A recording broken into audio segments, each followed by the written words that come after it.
YouTube.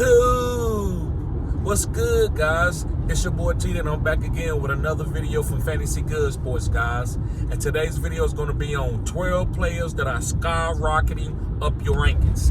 Now listen, these guys are not waiver wire guys. These are guys that are just booming, and if you got these guys on your team, you should feel great.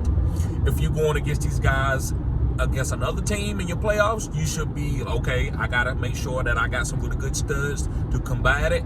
And if any of these guys are out there on your waiver wire, then you definitely pick them up. And if your trade deadline is still open, you can trade for these guys. So this is why I do skyrocketing rankings, because I don't really like to do rankings, but I think I need to let y'all know who I believe that are booming, that are on a great quadrant, right? This is the fourth quadrant, and I believe these players right now are booming. So with no further ado, guys, make sure you hit the like button and subscribe to this channel. This is cutting edge content. I said what I said. This is cutting edge content. So the first player, guys, that I believe is booming, and I've been on this player. I talked about this player in the offseason. I also talked to this player about holding on to this player, that he was going to be okay throughout when he was playing bad, was Jordan Love. Yes, guys, Jordan Love from the Green Bay Packers. Listen, Jordan Love outplayed Pat Mahomes. Jordan Love is looking good. I believe lightning can strike 3 times in a row. They say it can't. They say it can do twice, but not 3 times in a row. I believe Brett Favre was a Hall of Famer. I believe Aaron Rodgers is a Hall of Famer. We all know that. And I'm not saying Jordan Love is on a Hall of Famer, but the way he's playing, it looks like they made the right decision by holding on to Jordan Love and moving forward and getting rid of Aaron Rodgers like they did Brett Favre.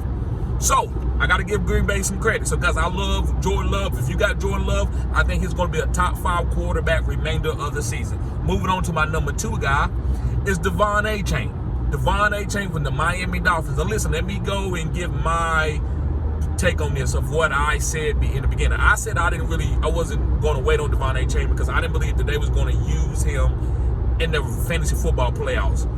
But boy, was I wrong, because with the Washington Commanders, they gave him 20 carries at the end of the game when the game was a blowout. So that let me know they're getting ready to use this guy as a bell cow. They need to know if he's healthy, and he proved that he was healthy. So guys, Devon Achane is probably going to be a league winner. They got some tough matchups coming up, but I still believe he's going to be a league winner for the fantasy football playoffs. So if you got Devon Achane, you should feel great about it. Great job. Way to hold on and way to stay true. All right, moving on to my number 3 guy is Jackson Smith-Njigba from the Seattle Seahawks. Yes, guys, JSN. The reason why I like JSN, I believe that Tyler Lockett is trending down. And I believe that JSN is trending up because of they got to use a new facet of this offense. And when Geno looked good, he was targeting JSN. JSN should have had a touchdown, but they called it back, which I think that was a bad call. I think he maintained that possession, but they said hit the ground. But JSN, guys, is a really great route runner, and he's built solid. He's kind of like an Amon-Ra St. Brown type, where he's short and stocky, and he's very quick in and out of his breaks. So JSN, guys, I believe he's skyrocketing up your rankings. Get this guy if he's on your waivers, or feel great if you got this guy on your team. All right, moving forward to my number 4 guy is Trey McBride, the tight end from the Arizona Cardinals. Yes, guys, I believe this guy is skyrocketing up the rankings. This guy's getting hyper-targeted. He is Kyler Murray's favorite target. Right now, we don't know if Marquise Brown is injured or him and Kyler Murray not on the same page. Michael Wilson is hurt. Greg Dortch is just a practice player that they moving up off the practice squad that they hyper-target here and there. The only consistent offensive player outside of James Conner has been Trey McBride. So I think Trey McBride is going to be a league tight end going into your next season. And for redraft right now, guys, I think he could be a league winner for you going down the stretch in your flex or at your tight end position to win you this fantasy football championship in 2024. So, guys, feel great about that. All right, moving on to my number 5 guy. Yes, my number 5 guy, guys, is Keaton Mitchell, the running back from the Baltimore Ravens. The reason why I like Keaton Mitchell, guys, since about 4 weeks ago, his targets and his carries have been going up. It went from 15, 20, 30, 40 to like 60% the last time they played. They had a bye week this past week. So I believe Keaton Mitchell is the guy that you want. And Gus Edwards was getting all the honey touches, which is the goal line touches, but Keaton Mitchell is out snapping him. So if if you need a flex play and you got Keaton Mitchell on your team, I'm willing to put him in for that boom. He's kind of like a poor man's Devon A-Chain. He's very explosive, and they want to give him the ball out in space. And it makes this offense be more explosive instead of a cloud in the dust, Gus Edwards type, right? So I like Keaton Mitchell. You should feel great about him. Moving on to my number 6 guy, guys, is Nico Collins. Yes, guys, Nico Collins from the Houston Texans. And the reason why I like Nico Collins, guys, is obvious. We know Tank Dell is out for the rest of the season. Maybe he comes back for the playoffs. But Nico Collins has been having a breakout season. C.J. Stroud is an elite quarterback. He's already a top 5 talent in the NFL. So this guy is going to be getting a lot of targets. He's going to be getting 10-plus targets a game. Now, he does have a tough matchup this week against the Jets, but I don't care. I'm still playing this guy. He's elite 6'3", big-time, jumping type receiver who can get in and out of his breaks. So I like Nico Collins. You should feel great about him. Moving on to my number 7 guy, and this guy I got to give credit where credit is due, because I would not drafting this guy this year. And it's Michael Pittman. Yes, guys, Michael Pittman from the Indianapolis Colts. Now, listen, Michael Pittman, guys, is the number 1 wide receiver on this team, and he's getting 10 targets a game. Gardner Mitchell's hyper-targeting him. That's how you win fantasy football championships, where you can get guys at that value where he was being drafted 8th, 9th round, and he's getting 10 targets from a good team. This team can go to the playoffs. So, guys, I like Michael Pittman. I think he is a league-winning player. He's a wide receiver 3 that's putting up wide receiver 1 numbers. All right, moving on to my number 8 guy, guys. My number 8 guy, and it's Chuba Hubbard. And this is one of the guys that I've been on all season. I didn't want to draft no Miles Sanders, because Miles Sanders, just to me, is just a decent running back. And I'm not saying Chuba was a world beater, but Chuba looked good when him and CMC was splitting snaps. CMC was getting like 70%, and Chuba was getting 30%. And Chuba was coming in and getting at least a good floor of 10 points in fantasy.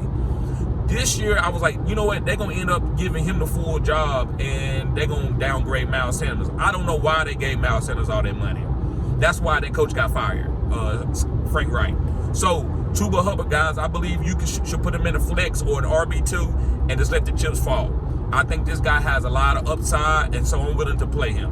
Moving on to my number 9 guy.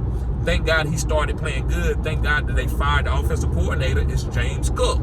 They fired Ken Dorsey. Now, I think they fired Ken Dorsey because he was a good offensive coordinator. He was doing decent, but he wasn't like calling the right plays at the right time.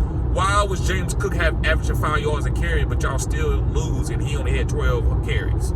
The last couple of weeks that he's played, he's been getting over 15 touches a game, and that's what you need to do. If James Cook hot, you got to ride him out.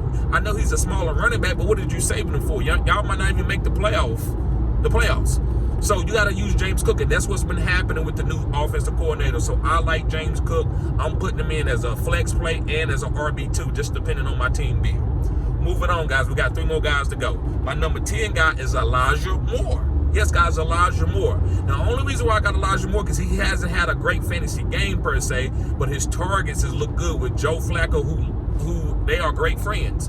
Joe Flacco and Elijah Moore has had great chemistry since the New York Jets, when Elijah Moore, before he got traded. Elijah Moore was like going to have a big breakout season a couple years ago, and they got rid of Joe Flacco, and Elijah Moore just plummeted.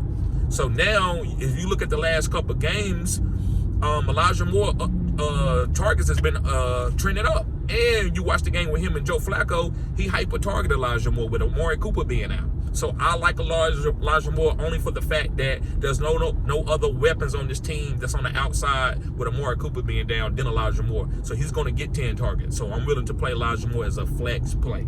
Moving on to my number 11 guy, and it's Jaden Reed from the Green Bay Packers. And the reason why I like Jaden Reed, guys, is because Christian Watson is probably going to be out for a couple of weeks with his hamstring injury. So with that, I think Jaden Reed is the slot hybrid manufactured target guy.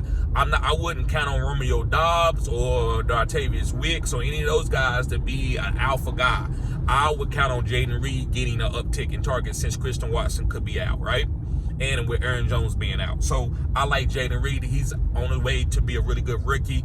If you go back and watch his film at Michigan State, he looked great. He looked like one of the best wide receivers in the game, kind of like you would call Tank Dell. He's that type where they looked at him, downsized him because of his size, but really he was a good wide receiver. So Last but not least, guys, is Rashee Rice from the Kansas City Chiefs. We didn't know who the number one was going to be. Was it just going to be Travis Kelce and everybody else? Was it going to be Kadarius Toney? No, it's Rashee Rice. So it's going to be Travis Kelce and Rashee Rice. You trust Rashee Rice. He is a top 32 wide receiver the rest of the season. So you plug and play this guy. And they need somebody to break out. You see they losing. So I believe they're going to give Rashee Rice every chance and every opportunity to be a top 32 wide receiver output in fantasy football. So guys, thank y'all for tuning in to Fantasy Good Sports. Make sure you hit the like button and subscribe to this channel. Also, let me know that you watched the whole video by spamming the chat and putting the 100 symbol. And also, if you have a player that you believe is skyrocketing that I did not mention, or you have a comment about a guy that I mentioned, make sure you put it in the comment section and let me go, guys. It helps out the algorithm. So don't forget to hit the like button. Peace.